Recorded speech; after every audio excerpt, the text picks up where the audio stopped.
Machiavelliläinen näkökulma Palestiinan tilanteeseen, monimutkaisten poliittisten ja vastuullisuuden dynamiikkojen navigointi. Israelin ja Palestiinan välinen konflikti on pitkäaikainen ja monimutkainen kiista, jossa palestiinalaisväestö on joutunut poliittisten ryhmittymien ja kansainvälisten toimijoiden väliin.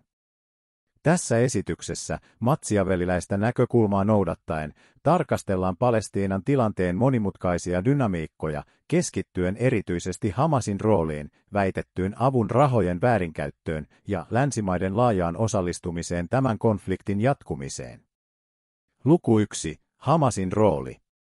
Hamas, islamilainen poliittinen ja sotilaallinen järjestö, on pelannut merkittävää roolia Palestiinan tilanteessa. Vaikka se syntyi vastauksena havaittuun korruptioon Palestiinan viranomaisten sisällä ja puolustaakseen palestiinalaisten etuja, se on myös ollut konfliktin ja epävakauden lähde. Machiavelli, pragmatismiinsa nojaten, väittäisi, että Hamas, hallitsevana viranomaisena, on vastuussa tilanteesta Gazassa ja on saavuttanut ja säilyttänyt vallan millä tahansa tarvittavalla keinolla. Luku 2. Avun rahojen väärinkäyttö.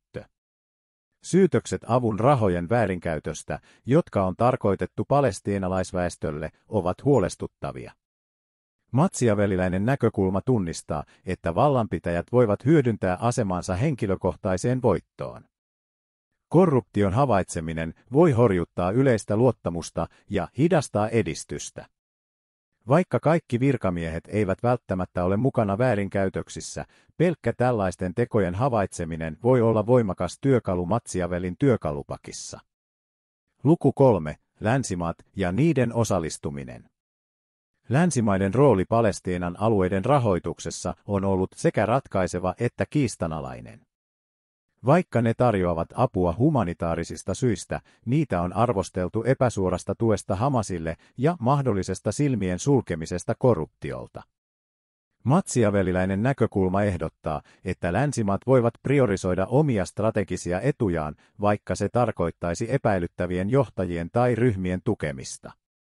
Johtopäätökset.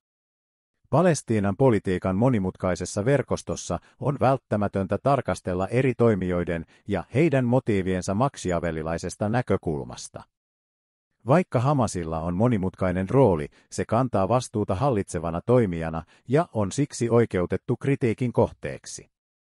Avun rahojen väärinkäyttöä koskevat syytökset korostavat tarvetta vastuullisuuteen ja avoimuuteen palestiinalaisessa johdossa.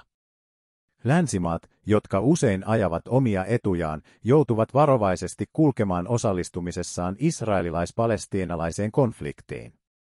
Machiavellilainen näkökulma muistuttaa meitä siitä, että realpolitik sisältää usein vaikeita päätöksiä, mutta se korostaa myös eettisiä haasteita tukemalla mahdollisesti korrupteja tai kiistanalaisia toimijoita.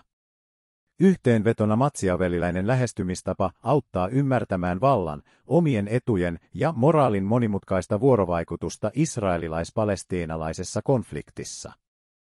Vaikka korruptiosta ja avun väärinkäytöstä esitetyt syytökset ovat vakavia huolenaiheita, tilanteen monimutkaisten dynamiikoiden ymmärtämiseksi ja ratkaisemiseksi tarvitaan hienostunutta näkökulmaa.